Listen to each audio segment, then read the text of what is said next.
Good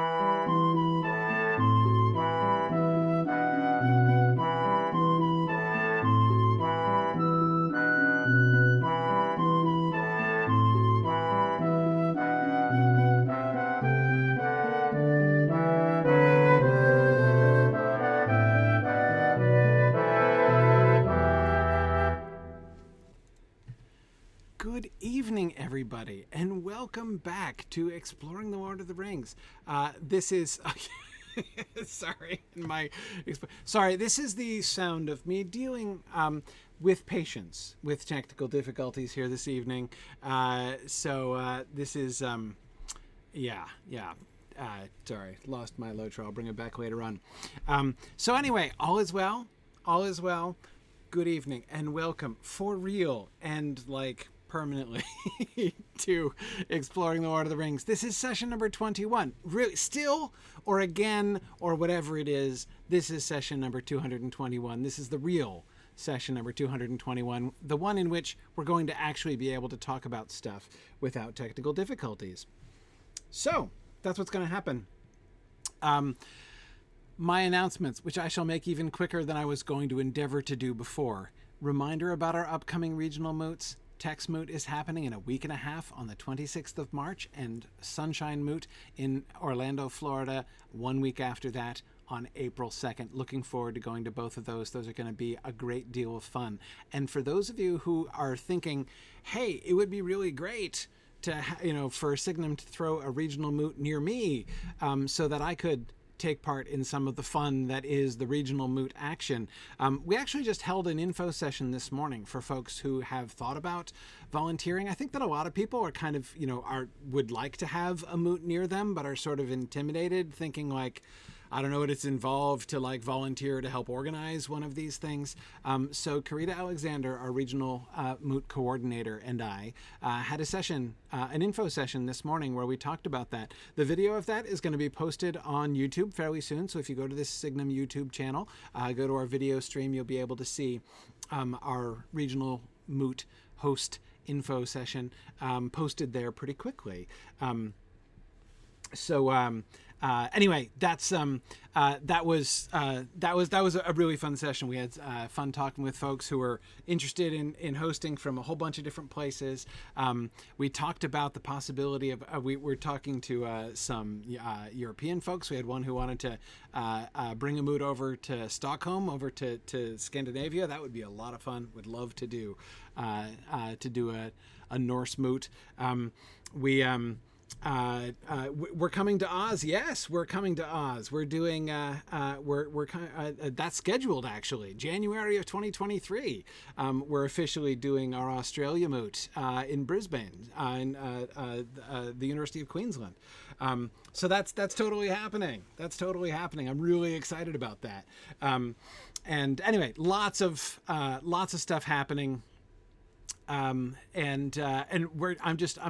excited to see our regional moot program expanding again. I think that there's it's been wonderful. It's been wonderful being back. We've been transitioning back into it, of course, and we've been gentle about it. We've not been trying to push too aggressively. Where we've been able to make it happen, and as we've been able to make it happen, we've been reintroducing our regional moots this year, hoping to continue to roll those out as we move forward. So thank you for teaching me how to say Brisbane correctly too. I'll try to learn.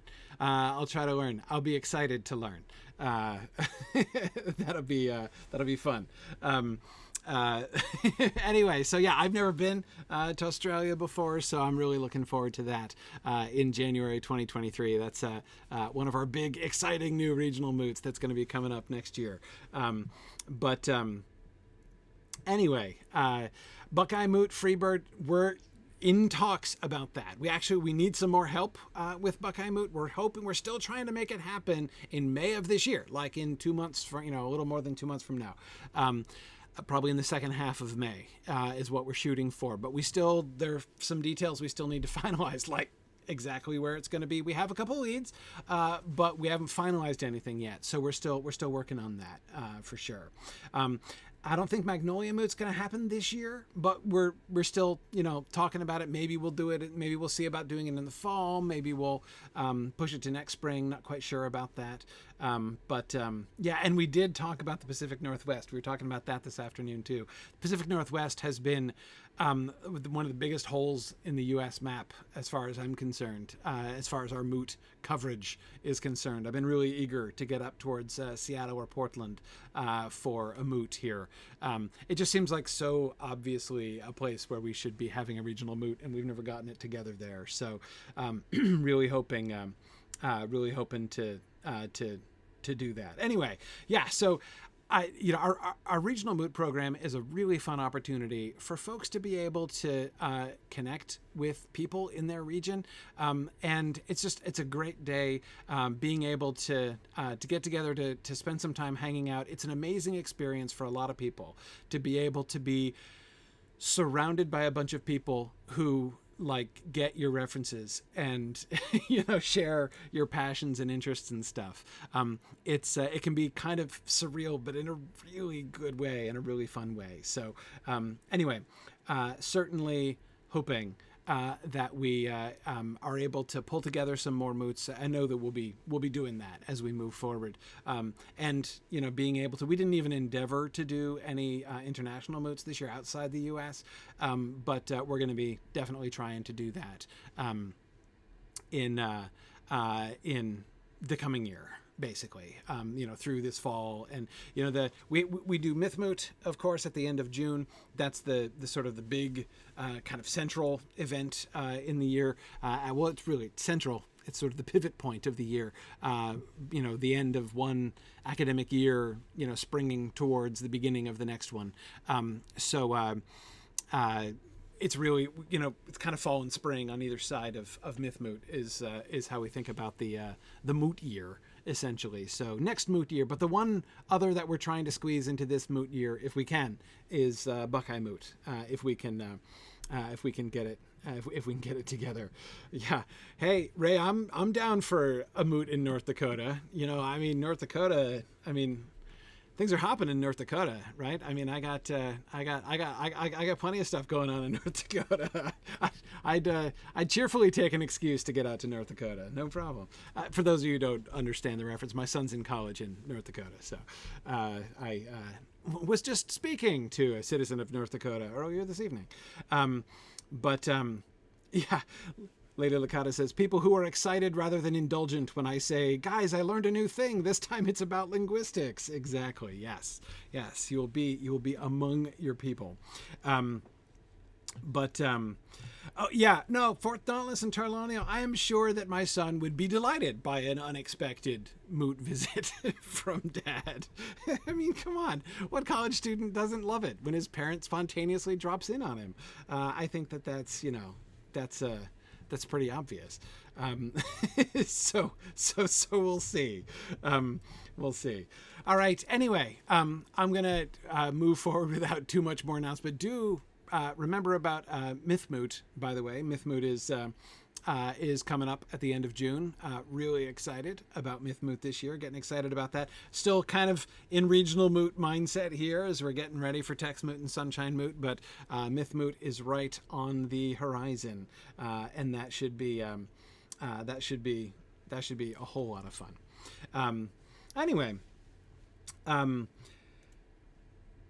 excellent. Well, let's move forward into our discussion here today at last, as I've been woefully delayed by a whole bunch of technical issues here this evening. So,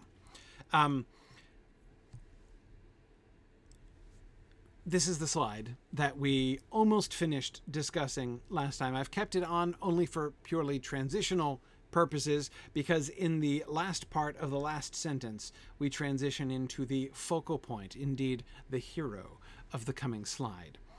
Spare food and clothes and blankets and other needs were laden on a pony, none other than the poor beast that they had brought from Bree.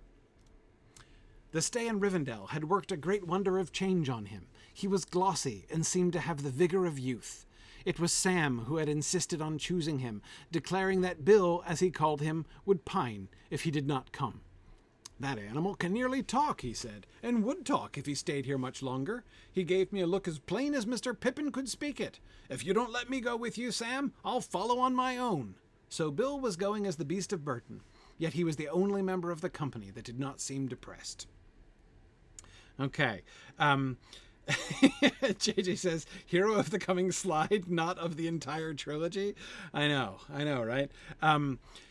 Yeah. Who doesn't love Bill? Anyway, okay.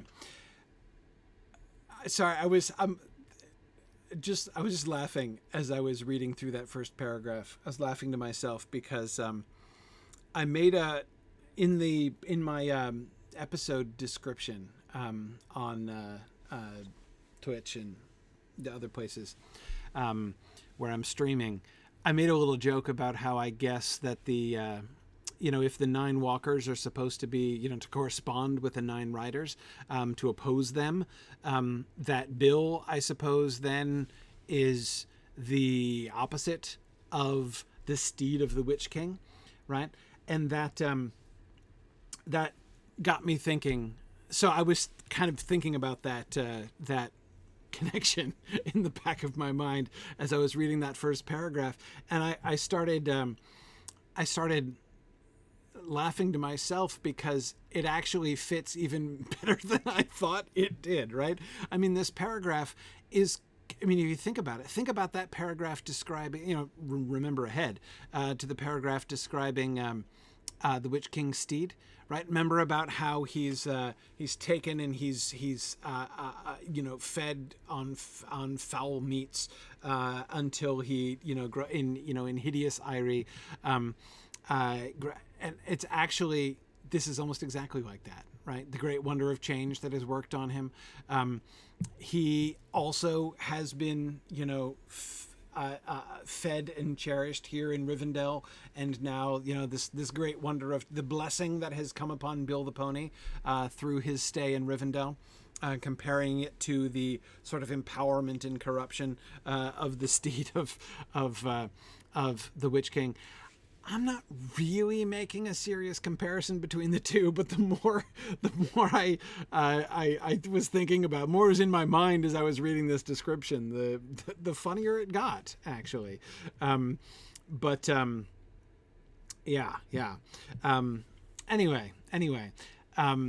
yes, I do think the meats are less fell in Rivendell. I think that's pretty sure.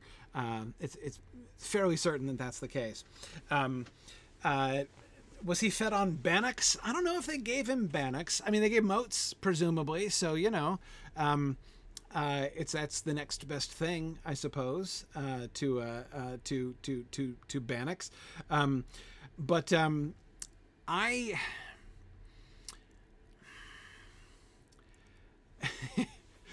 Yeah, it's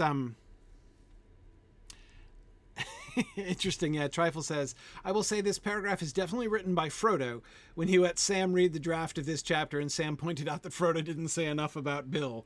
Yes. Oh, by the way, I completely agree. I completely agree that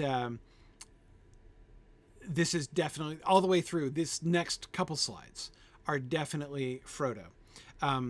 And I think that you can tell, I think that Frodo himself gives us the key to this later on, right? Remember ahead again to the conversation they're going to have on the stairs of Cirith Ungol, and remember the commentary that Frodo makes, right? When he's imagining somebody reading their story later on, right? That conversation in which they're imagining the book printed printed or written in red and black letters, right?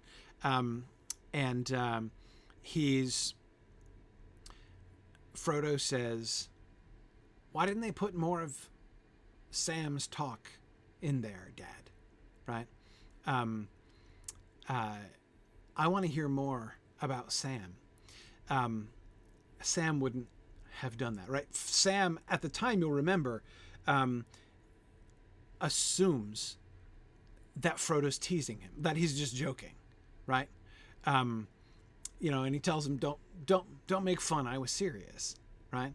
And of course, Frodo says, so was I, right? Frodo wouldn't have gotten far without him. And Frodo specifically comments on how important he thinks Sam's talk is, right? Even though it seems explicitly clear that Sam is not, does not share that opinion, right? Does not share the opinion that his talk is very important. Yeah, I agree, Tarlonio. Bill's the famousest of the ponies. He certainly is the famousest of the ponies. Yeah. So I think that this whole, one of the things that's most striking about the passage that starts here, the Bill passage, this is a passage about Bill, but it's really a passage about Sam, right? It's a segue to Sam, to another Sam speech, right? To getting more Sam talk, which is very largely unnecessary. Sam's talk, I mean, right? Not essential for the plot, right? This is an interlude moment. I mean, we're literally told, well, we're going to be literally told in the next slide, that they're sitting around and waiting for Gandalf to come out of the house, right? They're all standing there in the cold, right? Waiting to get started, but Gandalf is still inside, right? We are sitting around waiting, and meanwhile we're being told first what Sam says, and then we're going to be hearing in a moment about what Sam is thinking as well, right? And so I absolutely agree. I think that this is a Frodo moment all through, right? And I think it's important to recall in this way. Here's the thing that I think. Now, that we've been kind of playing this game throughout our discussion of the Fellowship of the Ring so far. The who is the narrator in this section game, which is, on the one hand, it's a game that's a little bit questionable in a couple of ways. For one, well, it's not very sporting because we're told that it's mostly Frodo, right? So guess Frodo and you'll be right, I don't know, like 90% of the time. But it's interesting to think about where there are interventions, editorial interventions by Sam, possible relics of Bilbo's original narrative, possible interventions by Sam as editor, and of course possible later interventions by Findegil, the King's writer, or as sort of representative of scribes of Gondor making later copies. Anyway, so not only is it a little bit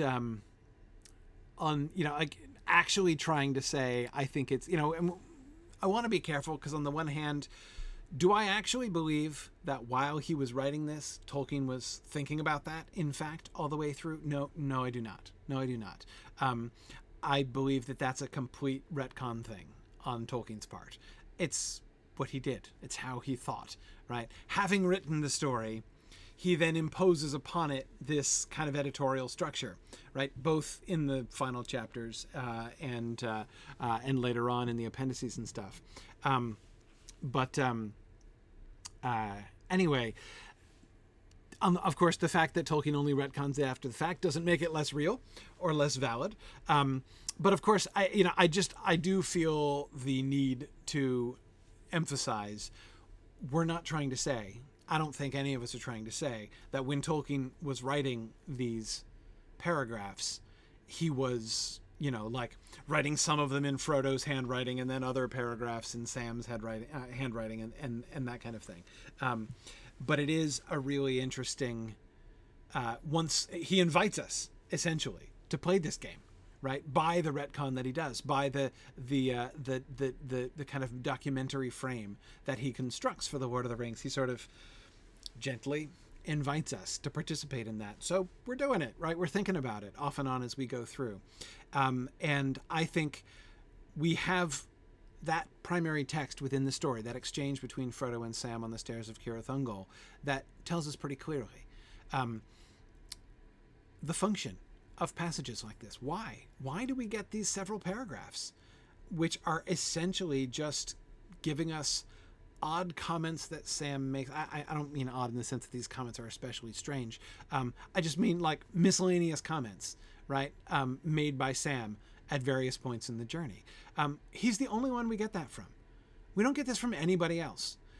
We sometimes overhear what Boromir mutters under his breath, because it will turn out that in addition to letting other people finish speeches, Boromir is also very bad at saying things under his breath, right? He's going to try that on a number of occasions, and it's not going to really work out. So we learn that about Boromir, but that's just Boromir not really having an inside voice, right? We don't get, in general, asides about like what Pippin's thinking. Sometimes we hear a conversation between Pippin and other people, but except for those times when the company is all scattered and Pippin's our only hobbit in situ, right, in that near, like in Minas Tirith, then we'll get some interiority on Pippin's part. But when the company is all together, we're not going to get other people's side comments on it, right? These moments when like something happens, and then we just get like the thing that Sam mutters to himself, right? Not even saying it necessarily to somebody else, but the thing that Sam just kind of says to himself, right? We get that with Sam a lot, a very great deal. Less after he and Frodo go off alone, but no, actually more in a sense. It's just it doesn't have the same effect because it's not him like commenting on like what the whole crowd is doing essentially. Anyway,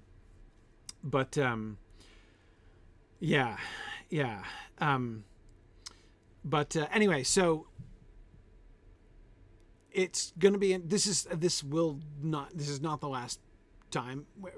We've already gotten this kind of thing before, right? Think about the commentary that we get from Sam about lighting a fire in the dell under Rivendell, right? The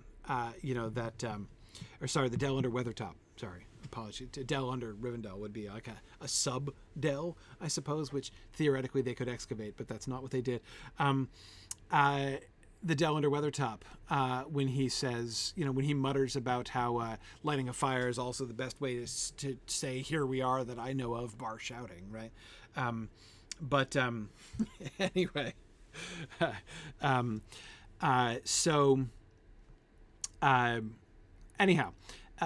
this kind of thing, we will see it most. We'll see it most throughout the rest of Book 2 here. The rest of Book 2 is sort of the heyday of Sam's side commentary. Like, meanwhile, like from our reporter on the scene, right? What's the mood right now, Sam? And we'll hear from Sam, right? We'll hear from Sam some kind of comment about what's going on. So the question is, why?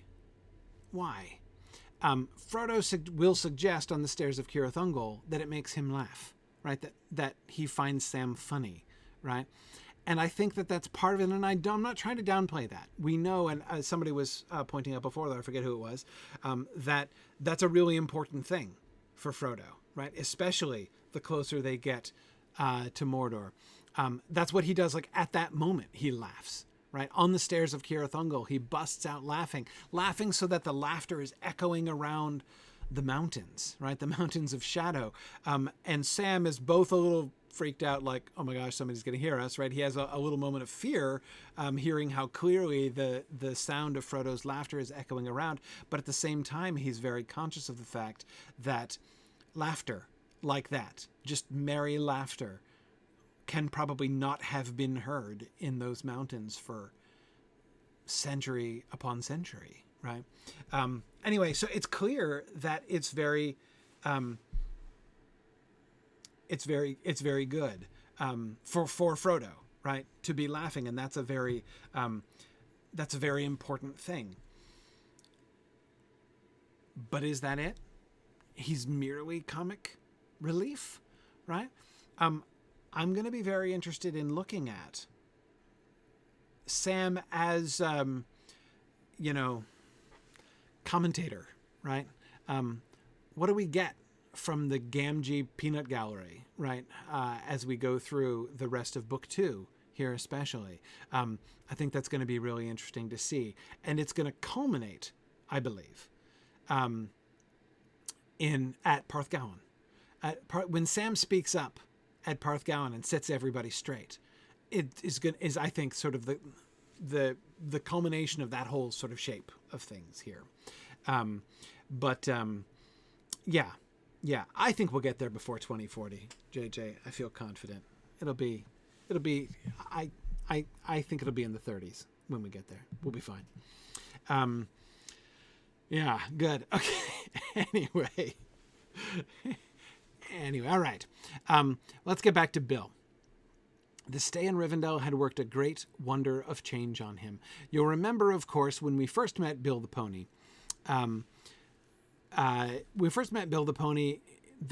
They'd bought him off of Bill Ferny, who, remember their very first doubts about him, right? Frodo was expressing the doubt. Is it safe to buy a pony from Bill Ferny? And his first thought was, will the pony betray us, right? Will it, go off with all our stuff or help in tracking us or something, right? That Bill Ferny was selling them a pony to be a mole in their companionship, right?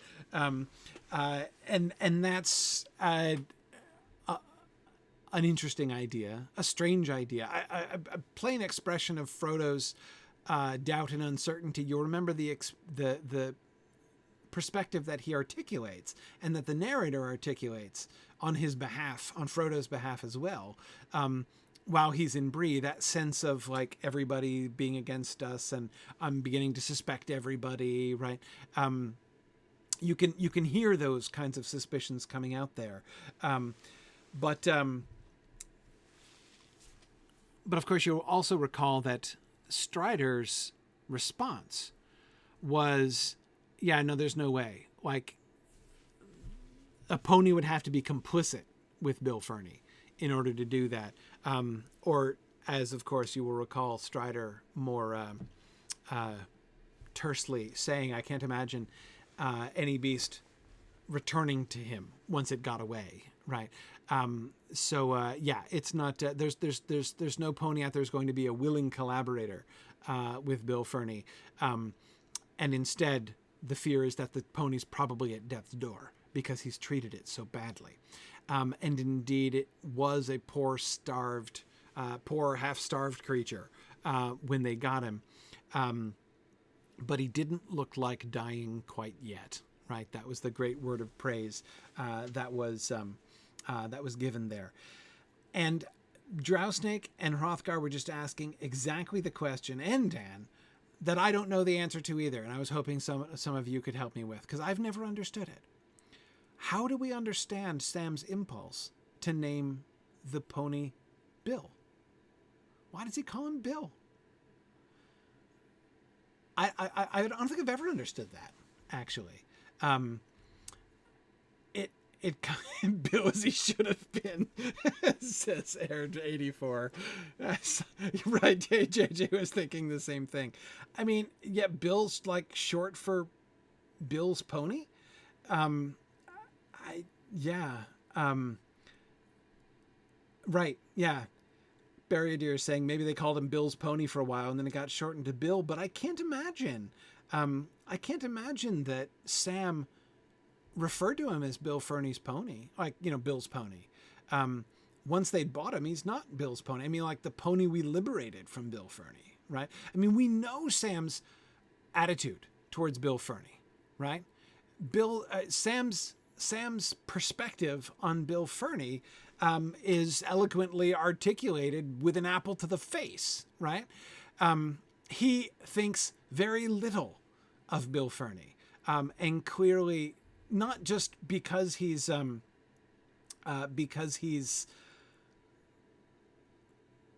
Bill Ferny, I mean, is a spy and, you know, a thoroughly disreputable character.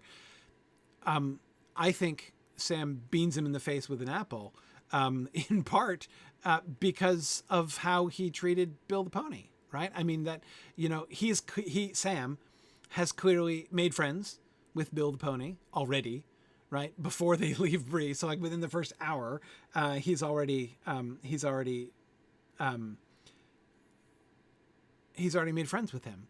And is already taking his part against his former master, right? So I have a really hard time imagining him identifying him, Sam identifying the pony with Bill Ferny, even in his head, you know, and certainly not with his name, right? It always seems to me that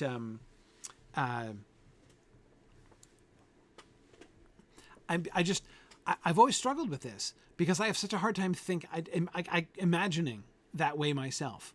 You know, if I were in anything like a parallel situation, the very last thing I would want to do is like connect the pony to the horrible environment from which I had just helped rescue him, right? I would want myself to forget that connection and to encourage the pony to forget that suggestion. Rather than calling him the name of his previous master. Anyway, so I can't imagine doing it. Yeah, Matt says, I always took it as Sam redeeming the name.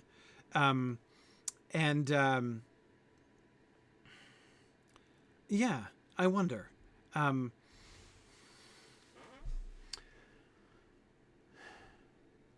I do think this is the first reference to his name.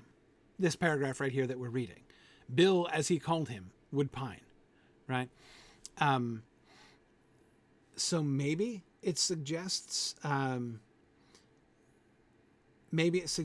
that he didn't name him that right away. You know, he like on day one when he first met him and was making friends with him, he wasn't like, "What shall I name you? I think I'll call you Bill, after your master," right? I don't think that's what happened. It sounds like, I mean, we're only told about it now. That doesn't mean it just now happened, but it is possible. Kurtzimus, I think you must be right. I've always had that vague impression. Kurtzimus suggests that this is some kind of subtle Hobbit humor. Yeah, I mean, I think so. It feels to me like a joke I'm not getting. Or just like a way I'm not used to thinking. I don't know if this is like an English thing, if this is part of the whole hobbitry thing, right? You know, like where you tease people and like the more affection you feel for them, the more of a hard time you give them, right? We see the hobbits doing this.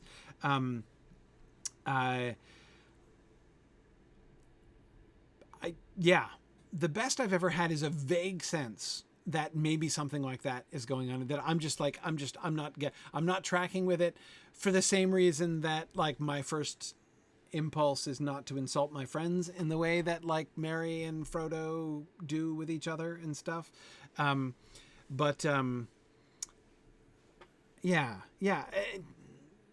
exactly. Something a little dark and funny, right? Like slightly dark, slightly funny.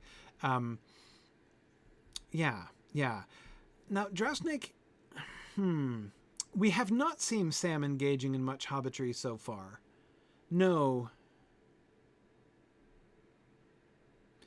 But, Now, in part,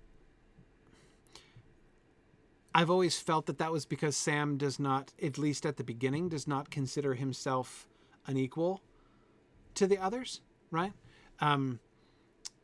Think about the exchange with in Three's Company, right? When Pippin is teasing Sam, right? When he's waking Sam up and saying, you know, "Have you got the water hot?" Remember that? And Sam jumps up and is like, "No, I'm sorry, sir. I haven't, sir." Right? And then Frodo dumps Pippin out of his blankets, right? Pippin's teasing Sam. Frodo is then not letting Pippin get away with it, right? But Sam doesn't tease back, right? Okay, so Dan bringing us some real life first person British humor insight says one doesn't generally banter with one's animals. Well, that's true. It is true. I suppose it's a narrow subset of British humor, right? I suppose. But anyway, I don't know that Sam is like above hobbitry. And I think, yeah, Sam's "there ain't no eaves at Bag End and that's a fact" comment isn't exactly hobbitry, not in the same tone. It's not like Mary's "it was a compliment and therefore not true" line, right? It's not quite like that. The closest I think that Sam is going to get with the company is going to be the comment he's going to make, and this isn't too far away. Okay, it's a little far away. On the flet, the less said, that line about the less said, the sooner he'll fall asleep if you take me, right? The sooner I will drop, when I do drop off, I'll go on sleeping, whether I roll off or no. That whole sequence, but it still doesn't have the same tone. He's being deferential there to Pippin, still. I agree that Sam with his buddies at the tavern is where we would have the best chance at hobbitry. And we don't hear it because the only person we see him drinking with down the pub is his mortal enemy, Ted Sandyman, right? With whom he's not going to interact like this. So yeah, I don't think we can say that Sam doesn't do it, but he's certainly not going to do it to Frodo. And I think he's... I think we're going to get there. I think the further we go on, where I do think we actually hear something of it from Sam to Merry and Pippin is on the field of Cormallen, actually. I think the more we go on, the closer Sam is going to get in tone to a sort of reciprocal hobbitry with them. Well, if it isn't Merry and Pippin, that line is the one I'm thinking of there. Yeah, we'll see. Anyway, yes, Bill Fernie is human. Definitely human. Marinia, definitely. Yeah, so we'll see. Sam's profile is going to grow, and his own comfort with that is going to grow. Yeah, Ray, you are totally right. Sam's cock robin comment to Robin Smallborough. There you go. He does use it. That's straight up hobbitry, right? Because Robin Smallborough is absolutely on his level. Again, I think he'll eventually get there or get close to that. Yeah. Interesting. Yeah, Kieran and JJ were both just saying, I think Sam gets closest to hobbitry with Gollum. Yeah, I think we are going to hear something of hobbitry with Gollum. Are you guys thinking? I immediately think of the fish and chips conversation, right? Yeah. I think that, and so yeah, he and Gollum, he does consider Gollum his peer after a fashion, because they're both Frodo's servants. Except he feels that Gollum is an untrustworthy servant and therefore offensive in several ways. I think, but we'll get there. Yeah. But I agree. Amanda, it's going to be fascinating to look at Sam kind of tone switching, code switching, right? When he talks to Gollum compared to when he talks to Frodo. So yeah, that'll be really interesting. Oh man, yeah, I've been rereading Lord of the Rings again. I mentioned that, and I'm in the Two Towers now, and I keep coming to passages that I'm like, oh man, this is gonna be so awesome! I can't wait to do this slide. We'll get there. Anyway, okay. Back to Bill. So I don't know why he calls him Bill. Some kind of like dark humor. I think it's some kind of dark humor. And Matt, I like your suggestion about a kind of redemption right? A kind of redemption of the name Bill. I think it's not just dark humor. I think that's definitely a dark humor element of it there. Again, even a sort of hobbitry joking, like I'm gonna call you Bill after the name of your dear old master, right? Whom you remember so fondly, kind of teasing, right? As a way of, I could see that as a way of Sam thinking about and talking to even he talks to Bill. I mean, obviously, we're going to see him talk to Bill, right? In like the next slide. But at the same time, he's, I can see him doing that in that same kind of tone of hobbitry. Like it's how hobbits process serious things, right? And the serious neglect and abuse that Bill the Pony experienced at Bill Ferny's hands is going to be a very serious matter to Sam. And he's going to need to process that. And that he would process that with humor seems very Hobbit-like indeed, right? So I could see him kind of deflecting that in some way by calling him Bill. Like, oh, I'll call you Bill after your dear old master, or something like that.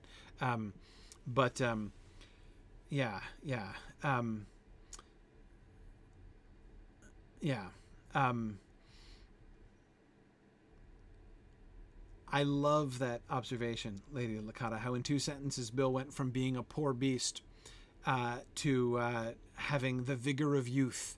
Exactly. He was the poor beast is the one on the previous, right? None other than the poor beast that they had brought from Bree. And the reference to him as poor beast is a sort of, I think, a double emphasis on we're being reminded of his previous state, right? His poverty, which is ironic because he was extremely expensive, right? But the poverty, not the necessarily the the financial penury necessarily, though Bill Ferny doesn't seem to be enormously wealthy, seeming to not get that many actual financial offers for his own mother apparently. But anyway, he was certainly, it was a morally poor, right? He was poor. Bill himself, Bill the Pony, was poor, in the sense that he was raised clearly on short commons and treated very poorly.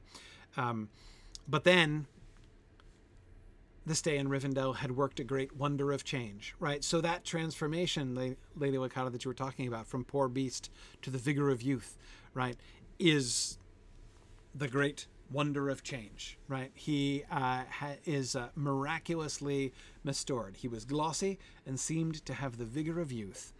And it was Sam who had insisted on choosing him, declaring that Bill, as he called him, would pine if he did not come. Sam, who tells everybody exactly what Bill is thinking, right? He knows what Bill is thinking. That animal can nearly talk, and would talk if he stayed here much longer, right? I mean, he's only been here a few months, and it's worked this physical miracle of change upon him, right? And if he stayed for a few more months, next thing you know, he's going to be Basfaloth, right? You're going to be able to, shout to him and, give him a command from a distance, right? Yeah, he's been Elvenized. Exactly.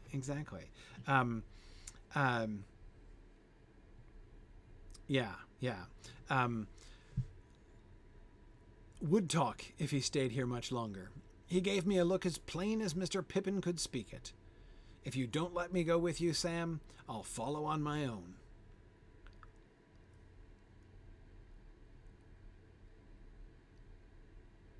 Is that a piece of hobbitry right there, actually? I never really thought of that this way. But he's kind of teasing Pippin there, isn't he? It's gentle. It's gentle, right? But he's comparing the pony to Pippin, but he's also comparing Pippin to the pony, right? Which is yeah.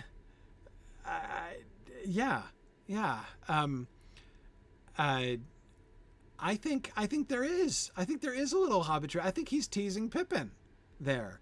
And you're right, JJ, showing how much he respects Pippin if Sam rates him as highly as he rates the pony. I do think there's some friendly ribbing going on there, in saying that the pony reminded him of Pippin, right? He gave me a look as plain as Mr. Pippin could speak it. If you don't let me go with you, I'll follow on my own. Bill, so think of the pool of people, right? Think of the company as a whole, right? Gandalf is going on this quest because it's his job, right? He's got a promotion. We talked about Gandalf being promoted to interim White Wizard already, right? He's interim White Wizard, but he hasn't been officially given the full title, and he hasn't gotten the uniform yet. But he's interim White Wizard at this point, so he's going to go. This is going to be his great task, and perhaps the end of his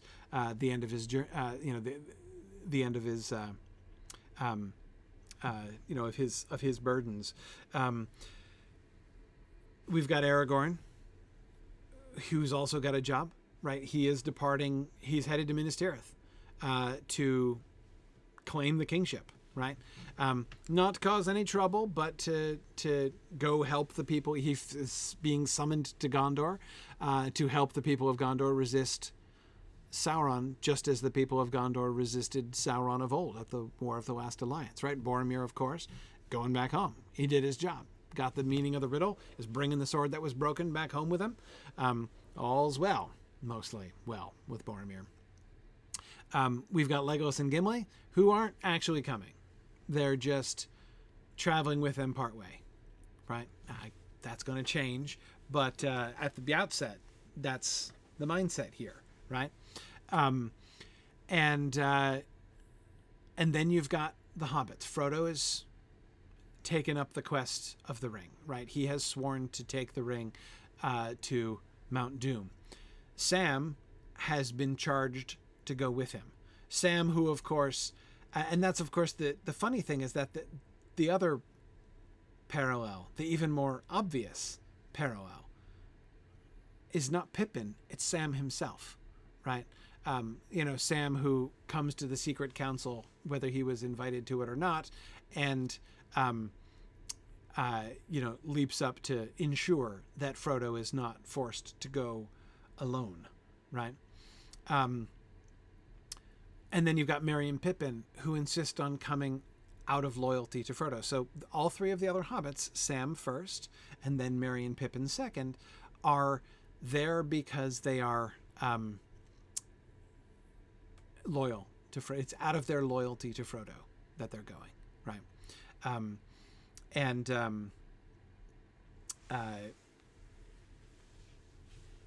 They're the only ones who are setting out on this quest out of devotion. But I think the key thing, Ray, and I think you're absolutely right there, I think that the key thing is Sam is to Frodo as Bill is to Sam. Yes, and we can see this in Sam's first comment here, right? It's Sam. Bill doesn't want Sam to go alone, right? Bill's loyalty is not to Frodo, right? Bill's loyalty is to Sam, Sam betrays that in his Mr. Pippin comment, right? He gave me a look as plain as Mr. Pippin could speak it. If you don't let me go with you, Sam, I'll follow on my own. And again, he's kind of paraphrasing Pippin. Pippin did say that he would go along with the company unless you chained him up, right? But of course, it's also the devotion with which he describes Bill as wanting to follow him, Sam, on the journey, is really most like the devotion of Sam. Notice also the element of self-sacrifice here on Bill's part. I mean, right? Taking Sam at his word here that he is in fact reading Bill's mind correctly, right? That he is correctly interpreting Bill's signals here, right? There is some equine self-sacrifice going on here. Bill has undergone this miraculous change in Rivendell, right? To say that Bill the pony has never had it so good is a mere nothing compared with the reality, right? And he's giving up safety, security, and like he is clearly, Bill is living, again, even to call it Bill the pony living his best life is an absurd understatement, right? Bill in Rivendell with this miraculous change. And even this perception that Sam has of even his sort of spiritual augmentation as well, right? It's not just that his coat is glossy and he seems strong and vigorous. He'll be talking soon if he stays here much longer, right? Bill is increasing in stature, as the hobbits themselves will increase in stature, as we will see. Yeah, exactly. Bjarnasonar, it is the radical change, right, from his mistreatment and neglect by Bill Ferny to all of the best in the Valley of Rivendell is just amazing. It is almost a little salvation metaphor, like going from hell to heaven. I agree. Oh,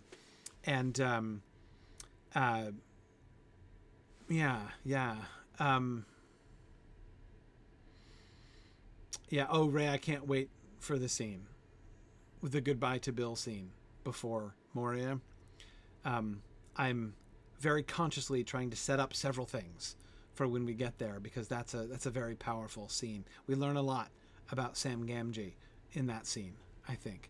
And Matt, you're absolutely right that we see some similarities, right? Sam is also the one who acts like a beast of burden throughout the story, always taking more than his share of the weight and squirreling away items in his bag to present triumphantly later, which we're going to get in very soon.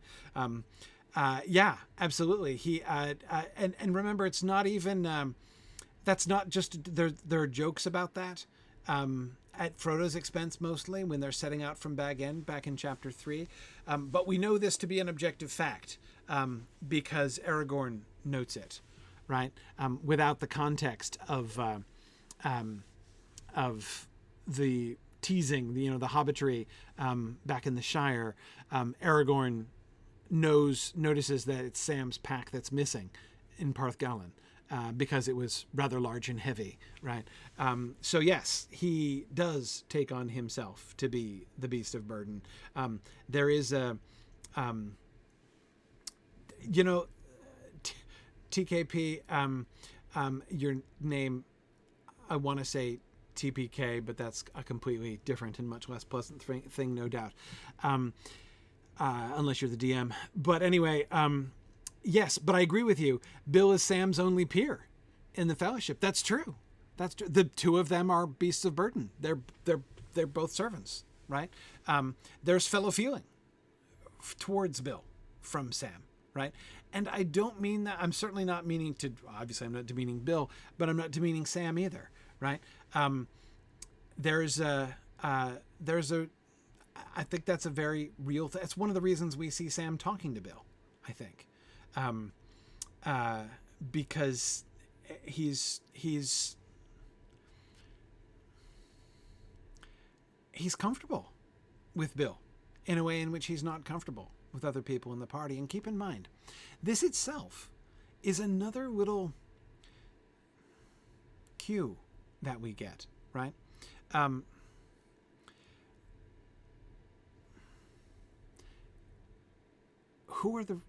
Who's the rest of the party, right? Who's the rest of the party? You got Gandalf the Grey, right?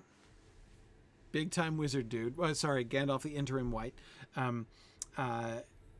Yeah, exactly. There's a lot of nobility around Jackie, isn't there? Right? You know, you've got Gimli, big deal, right? Son of Glóin, the really big deal in Erebor. Legendary big deal, especially in the Hobbit world where they've been listening to Bilbo stories all the time, right?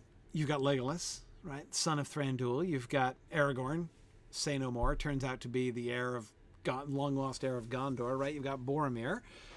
And then you've even got Merry and Pippin, who are like little Hobbit princelings as well. You know, the heirs of the two greatest families in the Shire. So, yeah. And then you got Frodo.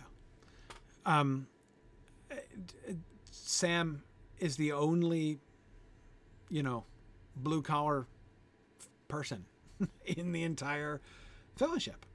And Bill is, and I know it seems demeaning to say that Bill the Pony is his peer, right? I don't mean it to be demeaning at all. I mean it to be, first of all, there's a certain fact there. He's looking up at everybody else and well aware of the fact that he's looking up at everybody else, right? That's one element. There are two elements here, but let me sit on this element for a little bit more. And this, I think, is another thing that's really important about the fact that we hear so much of Sam's talk, right? Because remember, who else is looking up at everybody else in this story? All of us, right?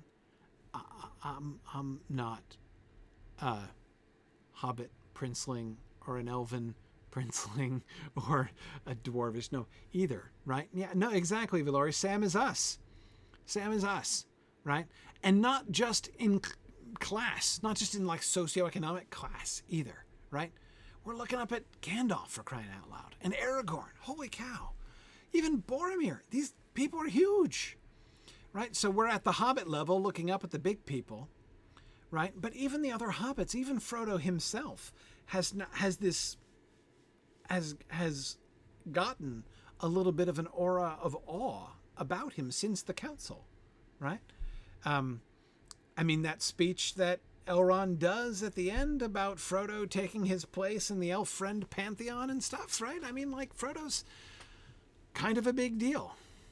And the narrative has in this way prompted us to start to think of Frodo, almost like Sam has always thought of Frodo, right? So anyway, that's we are very much, Drowsnake, as you say, at the Sam register. We're very much at the Sam register, and that's a big deal. You know, that's a really important framing mechanism for us. And so I think that's another thing that makes Sam's extra lines, right? All of those, the commentary that we get from him, the cues that we as readers sort of, the kind of emotional cues in some ways that we receive from him, from Sam, right? It fits. We're operating on Sam's level, looking up at everybody, even the other hobbits we're looking up at, right? Not as far up. They're not like legendary heroes like Aragorn, right?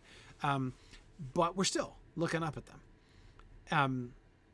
But Sam, we see eye to eye. So the fact that Sam is looking up at people is an important element in the story and gives Sam a crucially important role during, again, especially during book 2 here, during the quest of the company before the breaking of the fellowship. And but I said there were two things. That's one thing, is that it's important that Sam is looking up. The other way in which this is not an insult to Sam to say that Bill is his only peer in the company is that it is also an important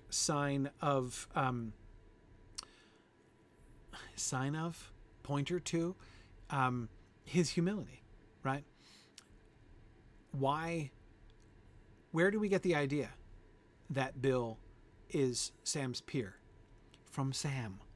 Because that's how Sam treats him, right? Sam totally could. So Bill was going as the beast of burden. The narrator says, right? He could treat Bill like a beast of burden. Would be totally... He wouldn't be a terrible person if he treated Bill the pony as, a pony instead of a peer, right? But he does treat him as a peer. And that, though it may say something about how awesome Bill the pony is, says even more about how awesome Sam is, right? Or to say that another way, tells us something about the quality of the awesomeness of Sam as a character, right? Sam's humility is one of his most important features, one of the things that makes Sam the hero of the book. The fact that he looks at the beast of burden and immediately he doesn't just elevate him from poor beast, right? To, healthy, loved, and accepted member of the family, right? That by itself is a big deal, right? That would be a lot for him to do and for him to accomplish, but he doesn't just do that, right? He treats him like a peer, right? He treats him like a friend. And I think that's, again, it's very revealing about Sam. And Trifle, you're very right that it's an interesting parallel with his treatment of Gollum, right? Sam's treatment of Gollum is going to be a subject of much discussion. That is one of the places. There are lots of individual passages, as I say, as I'm reading through the parts of the Lord of the Rings that we shall get to before too long. As I'm reading through those, there's a whole bunch of places where I'm like, oh man, this is such a meaty passage. I can't wait till we get here to talk about this. But there are other parts of the book where I say, I'm going to be so glad that we're not skipping any sentences when we get to this part. This is going to be a place where studying as carefully as we're studying is going to really pay off. And Sam's treatment of Gollum is high on my list. Sam throughout book 4 really is going to be a fascinating study. But anyway, so we'll see when we get there. But for now, we get Sam and Bill. Okay.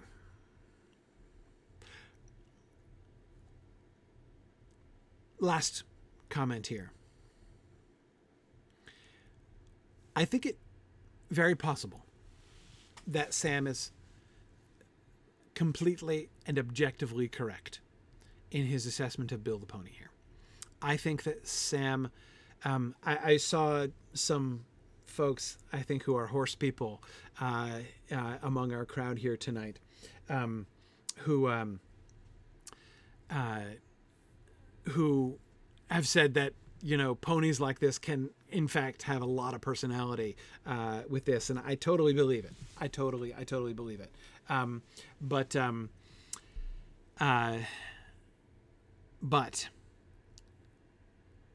I think it's also very possible that Sam is projecting here.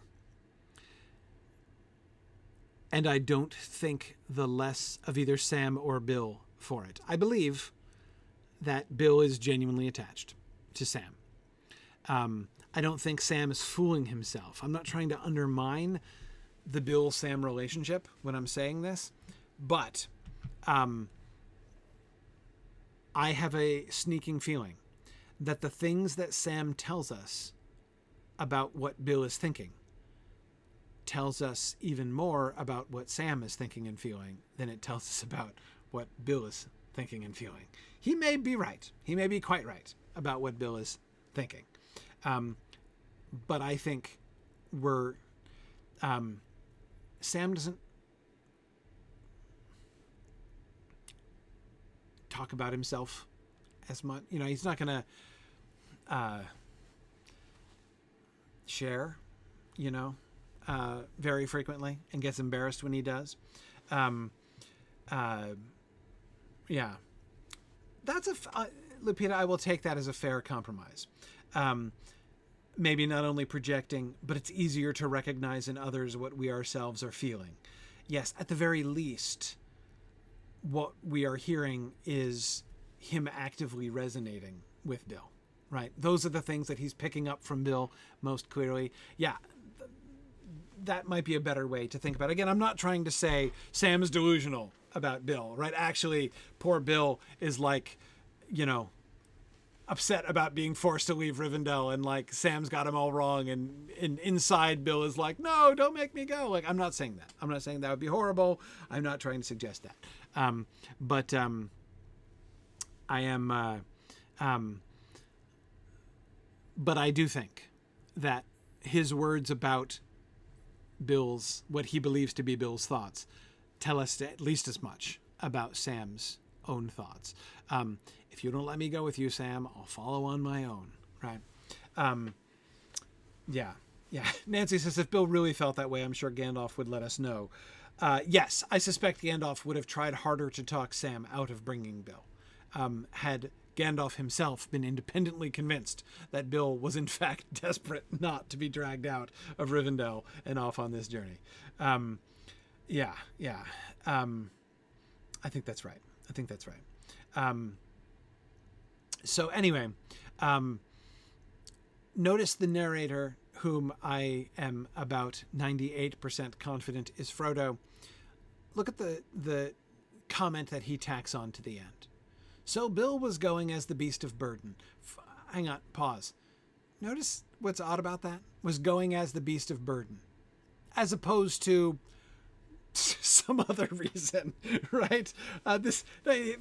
It does imply Bill has a choice, Drowsnake. That's exactly it. It's like Bill has volunteered to take on the role of beast of burden, right? He could have chosen, they could have taken Bill as their guide, right? That Gandalf was their guide. He could have been like Gandalf's understudy. He could have gone as the cook, right? But no. He's volunteered generously. Bill has generously volunteered to go as the beast of burden. I love that. So Bill was going as the beast of burden, yet he was the only member of the company that did not seem depressed. The including of Bill as a member of the company is, of course,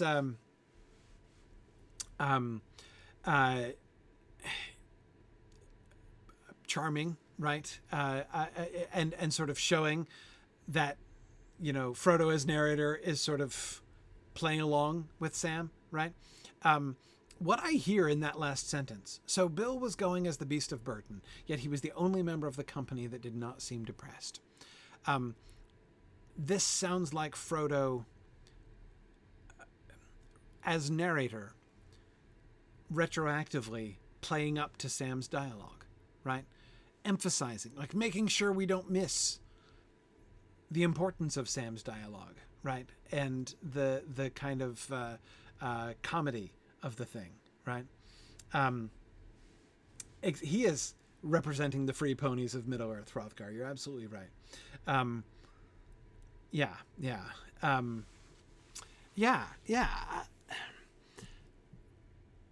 He was the only member of the company that did not seem depressed. And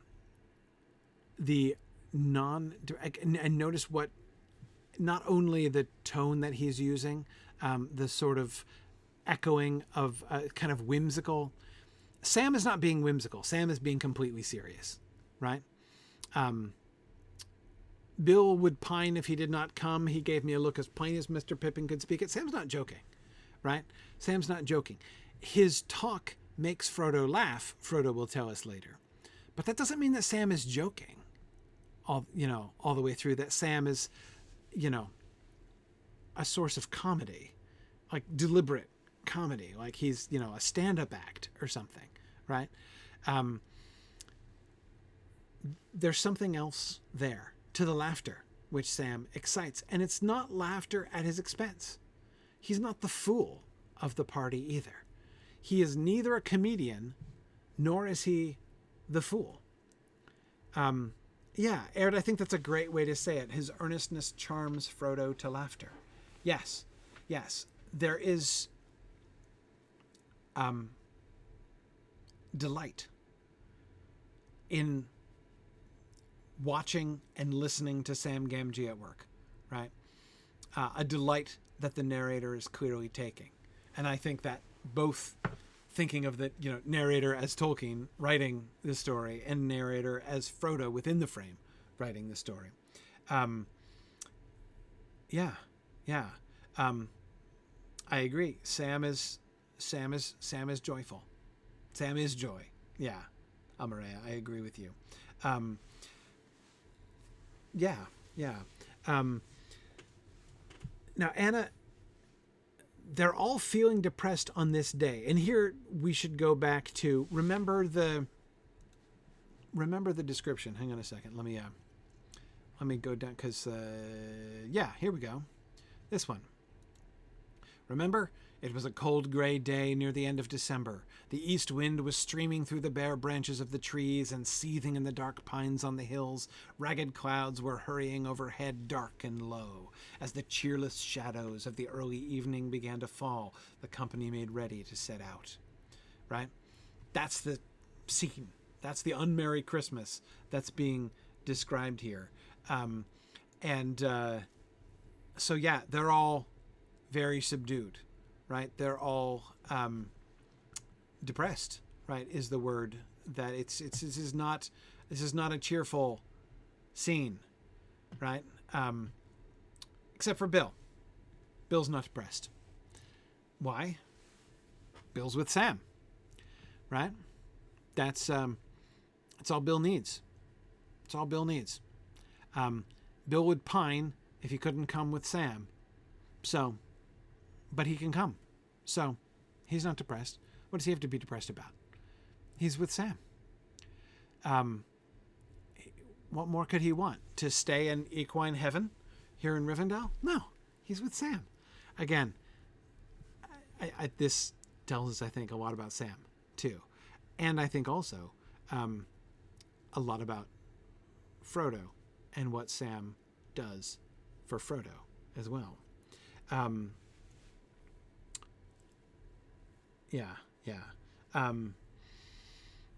Lupita, yeah, I think it's possible that Boromir was trying to sort of cheer them with his horn. I think that's among the reasons why Boromir blows his horn. I don't think it's the only one, but I think it's among the reasons that he blows his horn. But it doesn't seem to work, at least not long term, right? Admittedly, Elrond's little prophecy immediately afterwards might have killed any positive mood that was kind of beginning there. But I certainly agree Boromir's used to motivating folks with his horn. I think he's absolutely going to be thinking that way. But again, it's not going to work here. They're not about to charge, right? This is a scene that is outside the horn's idiom, right? He doesn't have a horn call for this occasion, right? I mean, apart from the fact that a horn call for setting out on a secret journey, on a top secret stealth mission, there's some deep irony to having a horn call for that, right? But yeah, it doubtless does have an important impact on Gondorian morale when he blows his horn. And we know that there is power in that horn. We know that it will affect people who hear it. And we'll see this when Elrond's prophecy comes true. But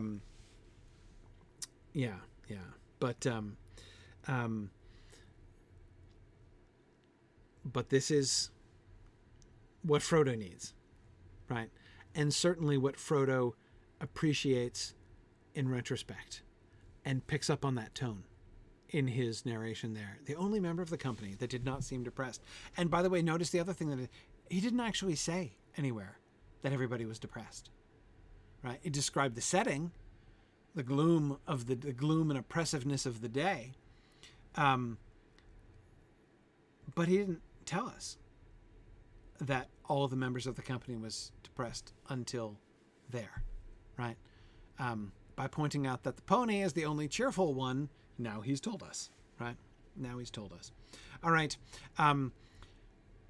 We fortunately, and I think that we will all be glad of the fact that we will get another Bill the Pony passage. Indeed, we will continue with the same Bill the Pony passage next week when we return. So more Bill the Pony. In fact, next week we will get the most significant conversational gambit by Bill the Pony. His most significant direct contribution to conversation, to dialogue, in the entire book. That's what's happening. That's what's happening next time. So I look forward to that. Remember, I'm going to be traveling. So my availability is going to start going in and out a little bit, but I should be here for each Tuesday. I'm not planning on missing any Exploring the Lord of the Rings for the next few weeks. I think I can pull it through, though I'll be doing my weekend traveling. But it always makes things potentially a little interesting. So we'll see, and also maybe next week I'll be who knows, maybe there'll be a cameo appearance by a special guest next week. Who knows? But anyhow, yeah. Oh, so sorry, Hologrow, there is going to be Grifflet this week. I'm doing Grifflet this week, but not the next 2 weeks after that. So, yeah. All right. Thanks, everybody. We'll do field trip time now, and I'm gonna get my Lotro back together, which I lost when I lost my internet there briefly. Give me just a second here. I'm going to mute myself because it's going to be horrible. I don't want to bust anybody's eardrums out. Hang on one second.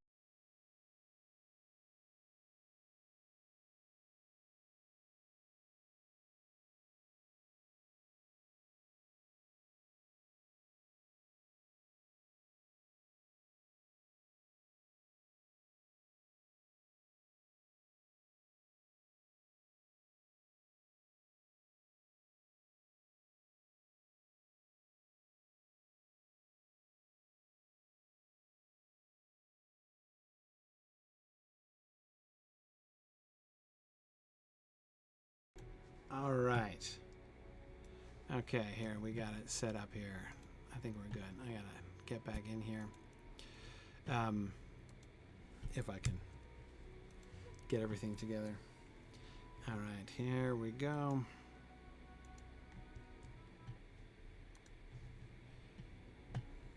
All right. Now we're getting back into gear.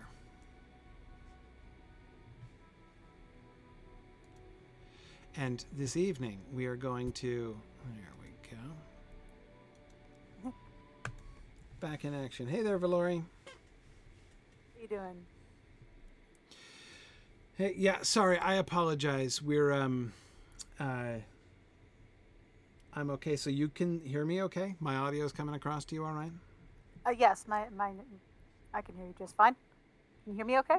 Yes, that's good. But, yeah, my internet is a potato. That's what it is. Goodness. It's just, that's not anything like a strong enough word for what is happening with my internet tonight. As if to take vengeance upon me for thinking I had fixed it. Oh dear. But anyway, okay. All right, Well, that's really interesting. Sort people into groups. Yeah. Okay. Let us... all right, so let us see. So what tonight we are going to go on a special field trip. So I hope that I'm gonna have a good recording of this, which I'll upload to YouTube afterwards. for those of you who are not able to see good video right now. So my apologies for that. But it's going to be especially important tonight because we're going to get to go to a place I've never seen before. We're going to go to the new part of the Trollshaws. So let's travel to Ostgaruth if we can. So I'm just going to go out. I'm just going to stable out there. So let's go to South Bree. And if you have a milestone or whatever to Ostgaruth, you can get there out in the Lonelands. But I'm just gonna hit the stable to go out there. So with the new update, they basically undiscovered all of your stables. Yes, So, exactly. So, yeah, even if you're not in game right now, highly recommend going back to the Trollshaws and relearning all your new stables and finding some of the new ones too. Which I love. There's another one in Rivendell, right in front of the last homely house. That's a nice change. There's a new one in Rivendell? Oh, no way. You don't have to gallop across Rivendell anymore? Yeah, you don't have to go across the log bridge anymore. Oh. Okay, side trip. Yeah. Side trip. Oh my goodness. It takes 3 bridges out of your Rivendelling practice? Oh, man. Never to have to cross a bridge in Rivendell again? Or no, you have to cross 1. Do you? Yeah, from that stable master to the house, but that's the only one. Okay. Well, still, that's much better.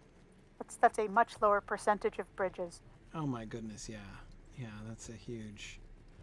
That's huge. What do you need? Okay, I wonder how many hours of my life I have spent galloping across Rivendell between the last homely house and the stable master. Days. Okay, let's see. Ostgaruth, there we are. Okay. So another thing I was thinking about Bill the Pony, though, is Bill and William seem to be pretty common nicknames for hobbits. There's like 4 Wills and a couple of Bill Bows, Bill Buzz, Bill B, whatever. Mm-hmm. So possibly it's just like how just you'd need something of Fred or Joe or something. It's just might just be one of those common names that comes to your head. My other idea is if they just called it Bill's Pony, and after a while they just dropped. See, I doubt it. I doubt that though. Like that one, I was talking about that. That one I think is because I can't imagine Sam doing. I can't imagine Sam, actually, because he's the pony who was neglected by Bill and has been set free from Bill Fernie. Yeah. So I can't imagine him calling him that, but it certainly is a common enough name, right? I mean, it's not. It wouldn't be strange at all for him to. Oh yeah, so Dover Struck, we're traveling from the Bree stables to Ostgaruth in the Lone Lands is where we just were. So we're headed to the last bridge. And then my third theory is, because you said you didn't quite get the humor, was this hobbitry, was this not? It seems like the one guy who's really, really bad at hobbitry is Strider. Right. That's true. We've seen a couple instances where he's trying to be funny and it just kind of falls flat. He tries. It's not good. You get the feeling like maybe he started calling Pony Bill as a joke and, everyone sort of politely laughed, but the name stuck. Right.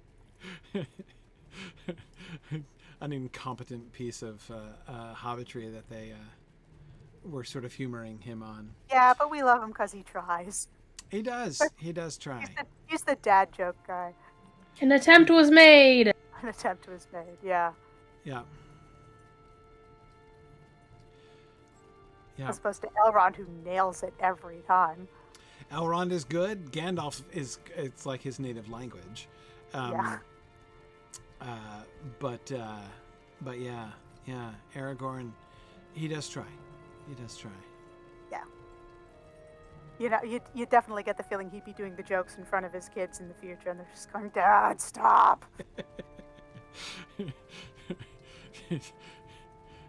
don't get it. You think you get it, but you don't get it. Come on, I'm cool. I'm jiggy with it. Dad! Yes. Okay. All right, so I'm looking. Is the bridge itself different? No. No, okay. It was just coming into resolution there. Okay. It looked different for a second, but then it snapped back into shape. Yeah, I think that resolution's beautiful. Except this one fella. Oh, I thought you were rubber banding there. You were just waiting for us. I'm sitting. Yeah, so going, no, wow, I was. I've fallen behind because I was stopping to look at the signpost. Yep, new stable over here. Come and get some. Okay, looking around, but of course it's dark, so.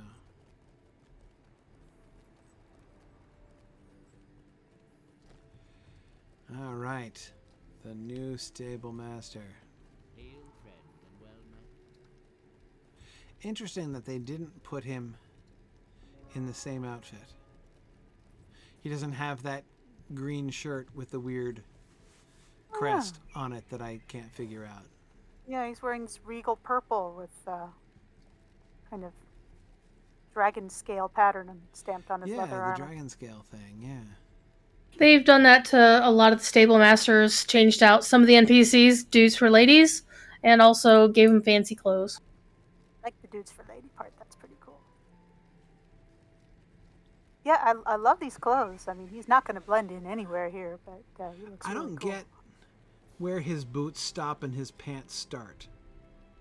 The silver around his kneecaps, are those inserts in his boots, or are those sewn onto his pants? Yeah, I think he's got two-tone trousers. Maybe they're for riding. Maybe they just have like leather patches on him for riding so he doesn't wear them out.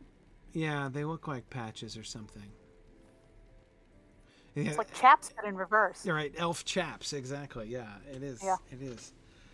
I think it's because you can see the leather seams there. Uh-huh. Yeah. It indicates he's less worried about the crotch wearing out and more worried about brambles and thorns and low branches. Yeah. It's knee and like lower part of the thigh protection, or, around the knee, basically. Yep. They got nettles out here. Okay. All right. I'm overthinking this again. And the scales are a strange shape. They're like diamond shape almost. They're not like rounded. They're not like actual scales. Yeah, it makes me think it's a stamped on pattern. Yeah, maybe. Huh. And the detail on his shirt. Like the point art there on his shirt.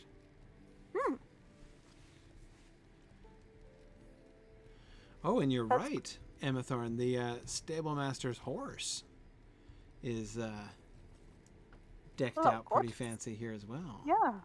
I think, is that the horse you get when you have friendship with Rivendell? I don't recognize it, but then again, I don't think I got a Rivendell steed. Sure.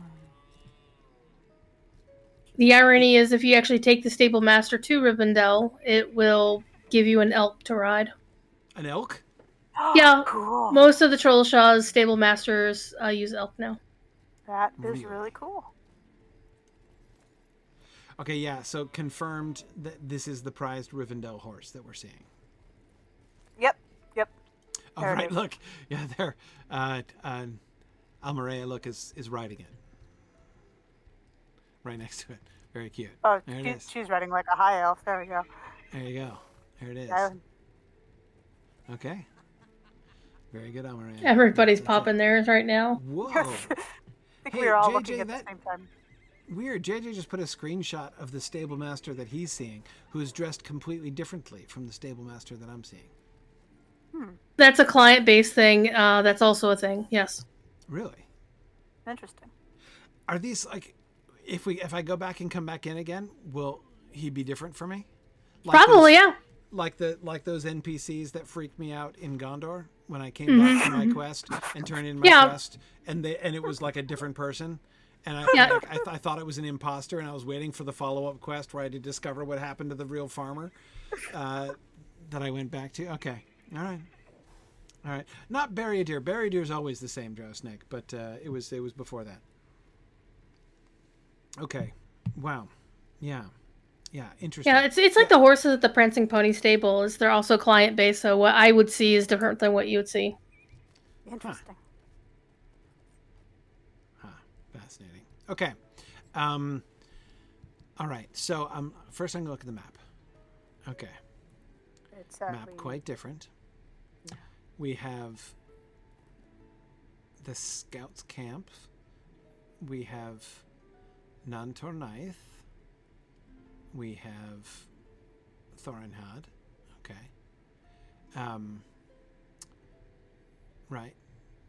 Brocken's camp. What's this? Gaerond? Who's that? I've never.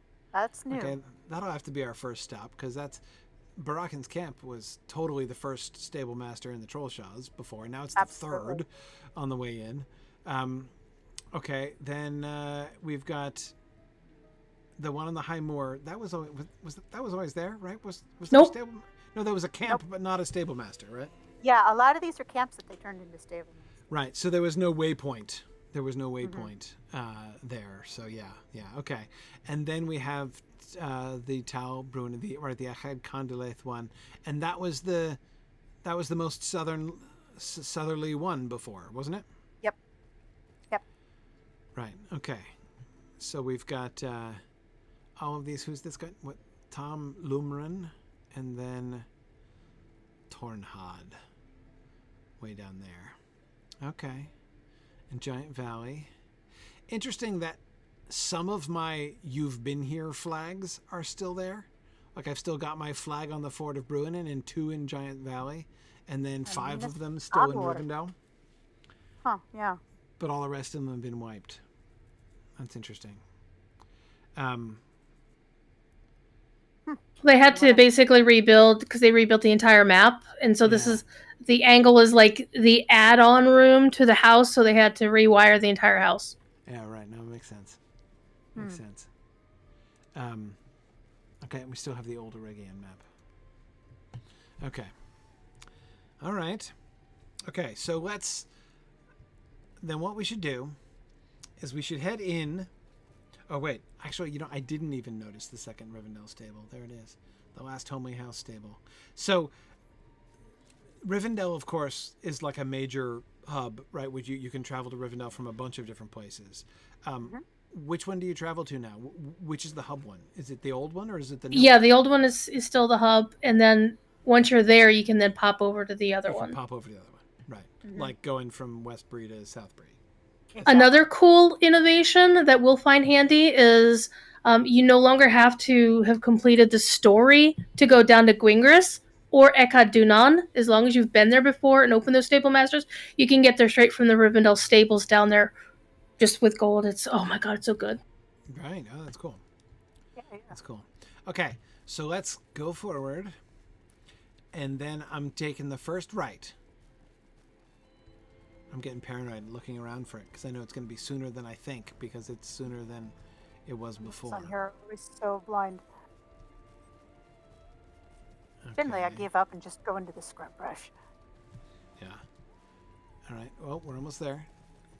We're almost there. Okay, so here's our first intersection. Right.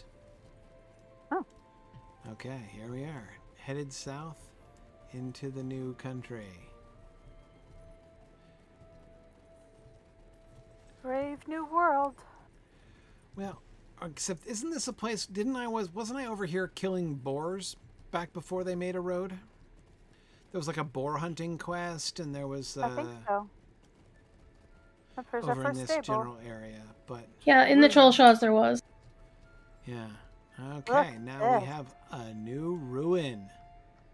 Oh, behold the new ruin.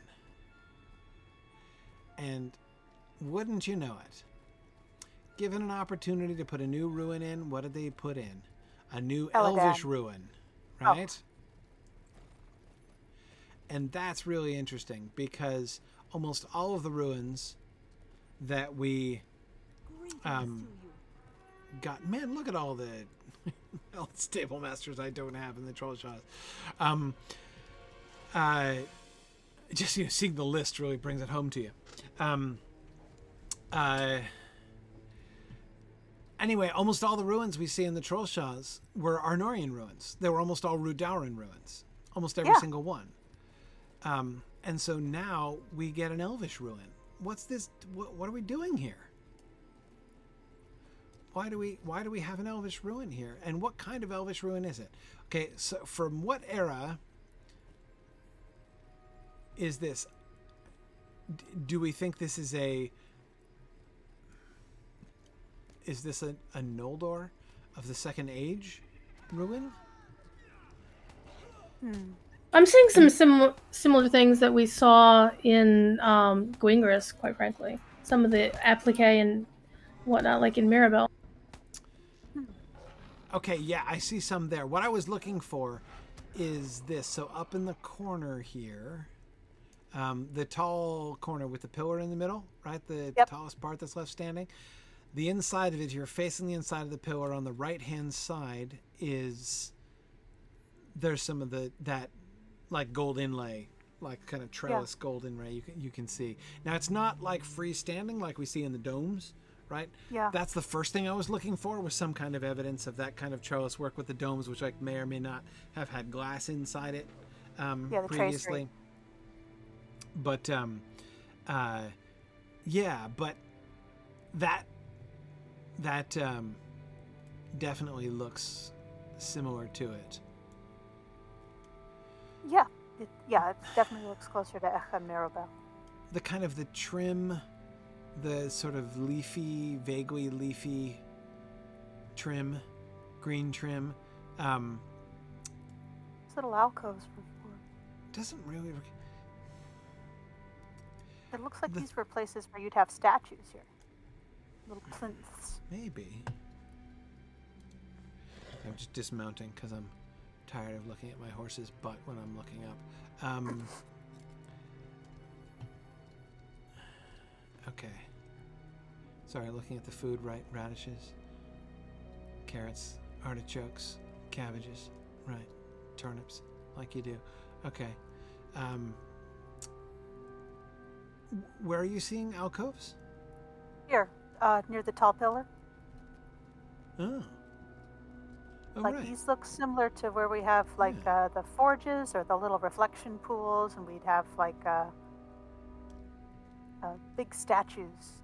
Right. Here. Like you could totally see a like a big old Gilgalad statue or something in one of those alcoves. The thing, it's the pillar itself that's kind of throwing me off, because a lot of the rest of it does look like Eregion, but that pattern, that like overlapping pattern there,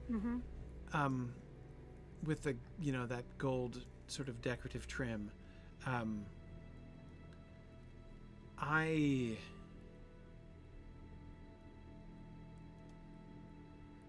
don't remember seeing any work like that on the pillars in Eregion.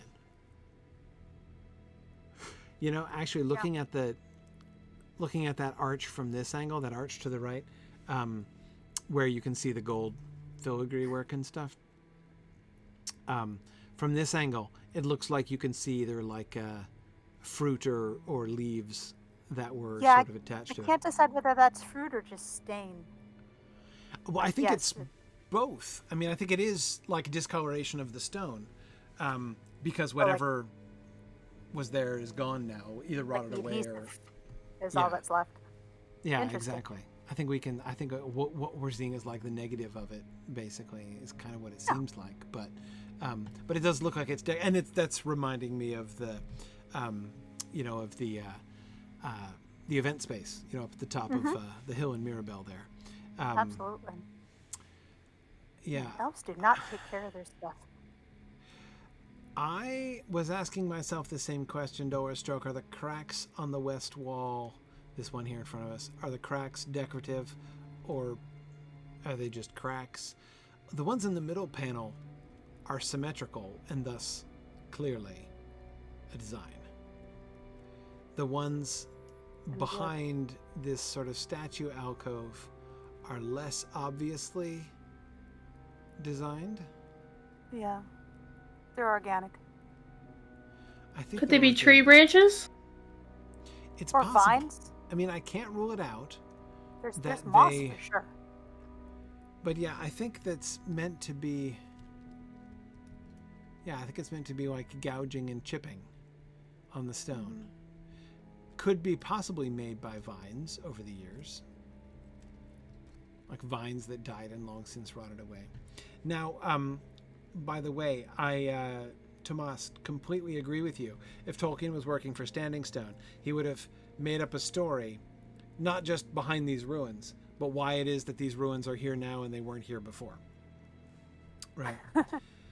So I think clearly what has happened is that there's like this new road, this new pass has just been recently opened. Like there was something happened. I don't know what it was. Something happened that made this southward road accessible, which had never been accessible before. And now we're discovering all of these new ruins, which were obviously there, I think, all along. Slide. The other alternative being that somebody had just recently constructed these fake ruins, which I don't think is likely to be the case. Look at the green pattern on the floor. Landalgar pointed out that there's more designs in the back of the wall. Oh, on the back of the wall? Mm-hmm. Okay, wow. First of all, that's a really thick wall. Look at how thick that wall is. Yeah, that is. This looks like a wall made for defense. This is a load-bearing wall. Yeah, I mean, this wall is enormously thick. Well, yeah. Also, there's no windows either, which does make me think it's meant to be some sort of fortress, or at least defensible. Okay, oh great, yeah, we've got some more of the... Okay, enough with the ferns. Okay. These bricks sticking out for... Are those meant for scaling up or something? Well, that would be counterproductive on the defensive front. Elf parkour. We've definitely seen that sort of, peacock feather-shaped, the pointy thing at the inside of the top of that arch there. Oh, yes. We've definitely seen that somewhere else, and not too long ago. Yeah, was that above, where was that? Like up above Lothlorien in South Gladden Fields, I think. Yeah, Gladden Fields, that's what it was. Yeah, I think that's where we saw it. Yeah.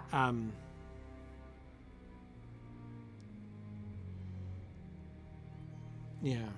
Tomas, I agree. It does look like it's got that, the concrete sandwich between the face masonry is just what I was seeing from the side there as well, which is what made me think it looked like a defensive fortification rather than...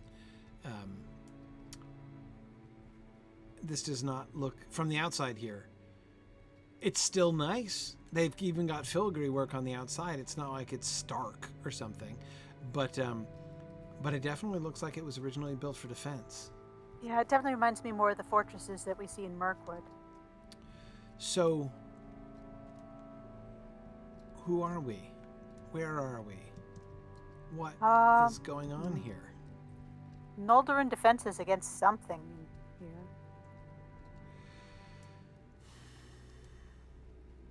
Maybe it's post...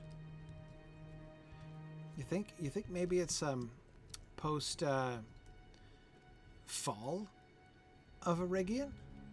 Could be. The Remember, elves who Rudar fled, did have 'cause a pretty good foothold. Yeah, I mean, we know that. So on the one hand, we know that Rivendell was established as a defensive outpost during the war with Sauron in the Second Age. Yes. As Eregion was falling, basically.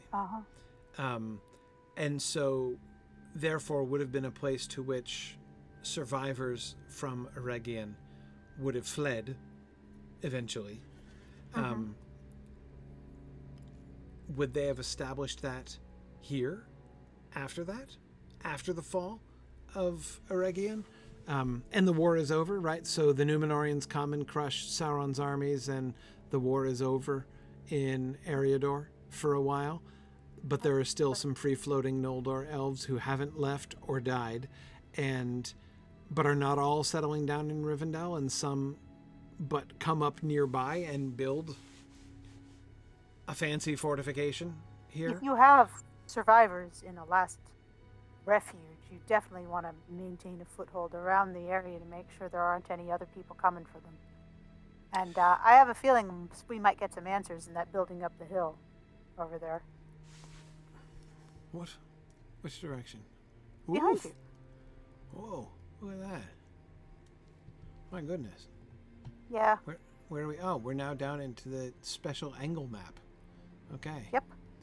All right, so down to the southwest there is a very much larger building. Mm-hmm.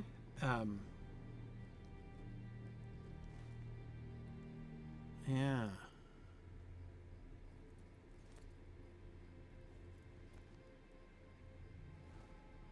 All right. Well, we will look forward to that next week. I think this must be. It does look Noldoran. The filigree work certainly suggests that, but it's too defensive. We definitely didn't see them build any. They were not wasting their times with walls this thick when they weren't even bothering to put doors and windows in, right? But just like huge open arches everywhere. Yeah.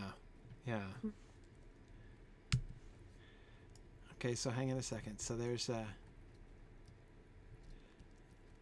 Narnian has a twin sister? Oh, that's awesome.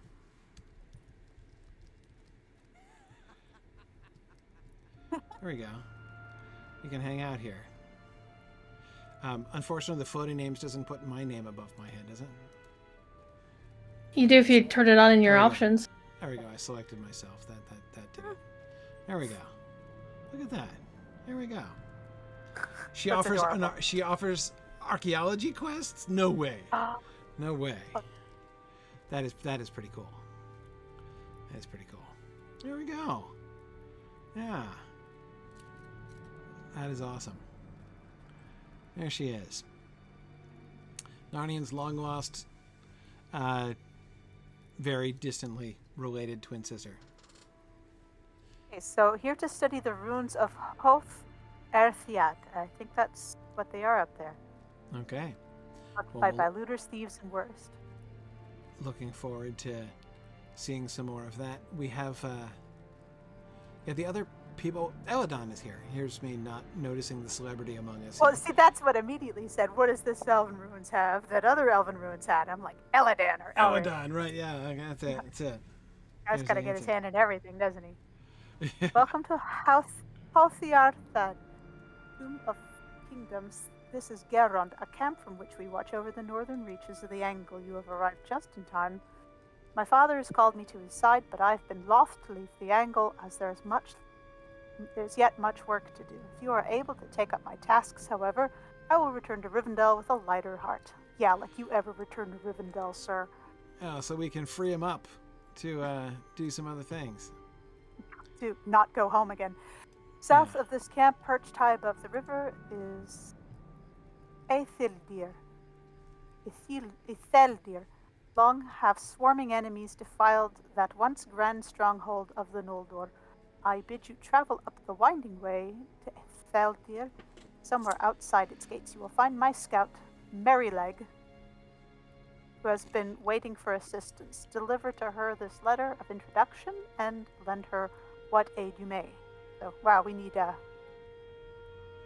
writ of passage in here. So let's do our diplomatic duty, folks.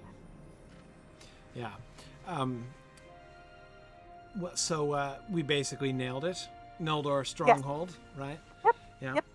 Yep. Totally pegged it. So this is clearly now. Interestingly, all the narrative and stuff is all focused on the present, as if like the present plot line is what truly mattered, when what we really care about is like what can we conclude about what happened thousands of years ago by looking at the ruins here. But that's okay. You know, we Narnian's interested, so let's see if we can help her out. Yeah, exactly. And we'll make sure to have. She is. Drasnik is right. She appears to be reading an invisible book. She's reading a spiritual book, I guess.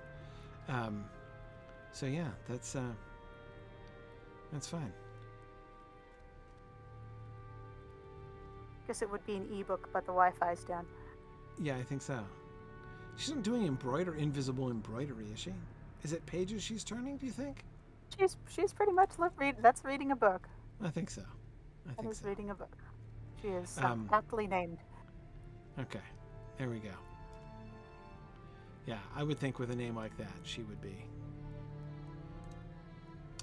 reading or talking. Reading a book. Yeah, exactly. Reading or talking, one or the other. All right. Well, we will leave it here this week. It's already late, and we have many weeks yet in which to explore here. So obviously, we know where we're headed next week, to the ruins on the hill up there. Dun, dun, Lots dun. of broken archways that I can see and stuff. So, yeah, that'll be cool. All right. Everyone awesome. Everyone grab the milestone for next time. Oh, wait, there's a milestone here. Right. Yep. How handy. Oh, look, I can do it without getting up, apparently. Very good. All right, excellent. Thanks, everybody, so much for joining us, and we will see everybody back again next week for more exploration of the new and improved Trollshaws. So, thanks, everybody, and I will see you guys next week. Bye now.